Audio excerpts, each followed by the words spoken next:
Hello and welcome back to another EDH deck tech idea. Today we are taking a look at Geralf the Fleshwright. He's a 3 mana 2/3, and whenever you cast a spell during your turn other than your first spell that turn, create a 2/2 blue and black zombie rogue creature token. Whenever a zombie enters the battlefield under your control, put a +1/+1 counter on it for each other zombie that entered the battlefield under your control this turn.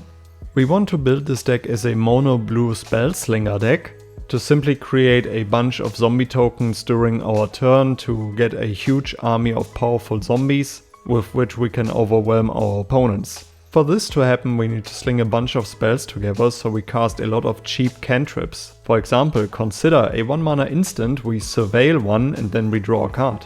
We also play Gitaxian Probe, a blue Phyrexian sorcery, look at target player's hand and then you draw another card. We also play Opt, a 1 mana instant, scry one and draw a card. Ponder, look at the top 3 cards of your library, put them back in any order, you may shuffle and then you draw a card. Preordain, a 1 mana sorcery, scry 2 and then draw a card. The opposite, Serum Visions, 1 mana sorcery, draw a card and then you scry 2. And with these cards it's pretty clear what we are going for. We wanna keep refilling our hands while drawing cards to find our win cons and with that also create an army of zombie tokens. Due to the fact that we are also playing more expensive spells, we would like to discount our instant and sorcery spells. Which is why we play cards like Baral, Chief of Compliance, a 2 mana 1/3 and instant and sorcery spells you cast cost 1 less to cast. And whenever a spell or ability you control counters a spell, you may draw a card. If you do, discard a card.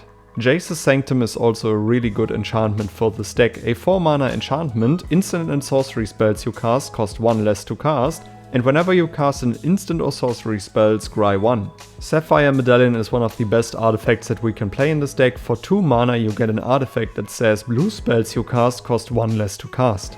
Case of the Ransacked Lab really hits the theme. It's a 3 mana enchantment case, and instant and sorcery spells you cast cost 1 less to cast. If you want to solve this one, you have to cast 4 or more instant and sorcery spells in this turn, which is exactly what we are going for in this deck. And once this case is solved, whenever you cast an instant or sorcery spell, draw a card. We also play Haughty Djinn, a 3 mana 0/4 with flying, and its power is equal to the number of instant and sorcery spells in your graveyard, and instant and sorcery spells you cast cost 1 less to cast. Another really cool creature that we are playing is Thunderclap Drake, a 2 mana 2/1 with flying, and instant and sorcery spells you cast cost 1 less to cast. You can also pay 3 mana and sacrifice the Drake, so when you cast your next instant and sorcery spell this turn, copy it for each time you've cast your commander from the command zone this game. We are already drawing a bunch of cards due to our cantrips, but you can never draw enough cards, which is why we play cards like Kindred Discovery, a 5 mana enchantment, and as it enters the battlefield we choose a creature type. Of course we will choose zombies, and whenever a creature you control of the chosen type enters the battlefield or attacks, draw a card. Another really powerful enchantment is Teferi's Ageless Insight, a 4 mana legendary enchantment, and if you would draw a card except the first one you draw in each of your draw steps, draw 2 cards instead. Archmage Emeritus, a 4 mana 2/2 with Magecraft, whenever you cast or copy an instant or sorcery spell, draw a card. Some really cool instant speed interaction is also Frantic Search, a 3 mana instant, draw 2 cards, then discard 2 cards and untap up to 3 lands. Another cool creature that will help us to ramp through our deck is Ledger Shredder, a 2 mana 1/3 with flying, and whenever a player casts their second spell each turn, Ledger Shredder connives. That means that we draw a card and we discard a card, and if we discarded a non-land card, we put a +1/+1 counter on Ledger Shredder. One of the most powerful card draw engines in this deck is Danny Pink, a 4 mana 4/3 with Mentor, so whenever this creature attacks, put a 1/1 counter on target attacking creature with lesser power. But the relevant thing is the following: creatures you control have, whenever 1 or more counters are put on this creature for the first time each turn, draw a card.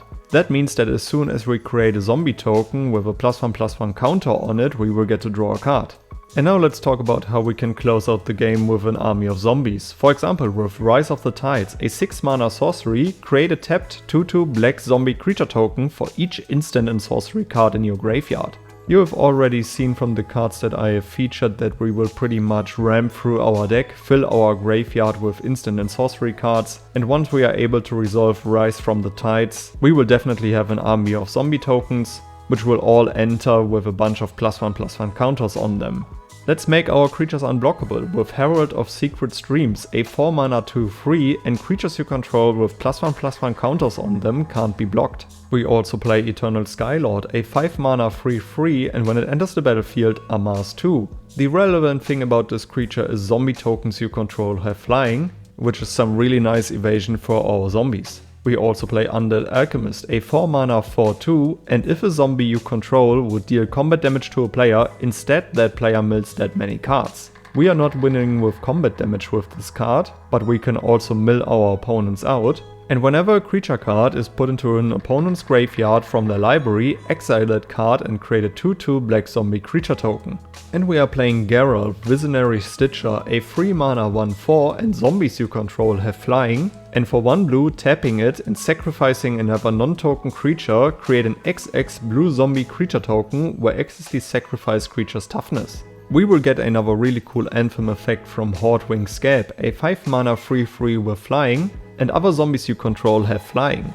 Whenever one or more zombies you control deal combat damage to one or more of your opponents, you may draw cards equal to the number of opponents dealt damage this way, and if you do, discard that many cards. You want to win more? You get it. Rooftop Storm, a 6 mana enchantment, and you may pay 0 rather than pay the mana cost for zombie creature spells you cast. Remember that Geralf cares about spells you cast during your turn, so we are not limited to instant and sorcery spells, so Rooftop Storm can definitely do a bunch of work in this deck.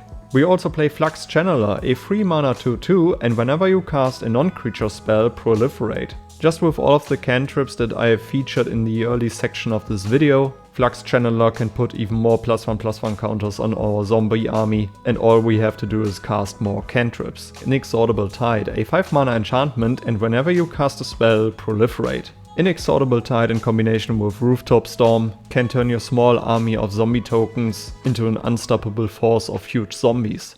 And for even more value we play Ojer Pakpatik, Deepest Epoch, a 4 mana 4/3 with flying, and whenever you cast an instant spell from your hand it gains rebound. That means that you exile it as it resolves, and at the beginning of your next upkeep you may cast it from exile without paying its mana cost. Due to the fact that we care a lot about casting spells during our turn, our instant spells more likely turn into sorcery spells. And with that triggered ability we draw a little bit more value from that downside of casting them at sorcery speed, so Ojer will do a lot of work in this deck. When it dies, return it to the battlefield tapped and transformed under its owner's control with 3 time counters on it. His backside is a land which you can tap to add 1 blue mana, and when you do that you remove a time counter from Temple of Cyclical Time. And for 3 mana and tapping it, you can transform it back into Ojer, but you can only do this if it has no time counters on it. Alright guys, these were a few cards that I would play in Geralf, the Fleshwright. Let me know down in the comments below which cards you would add to the deck, which legendary creature I should feature next, and then I would say, see you in the next one. Goodbye.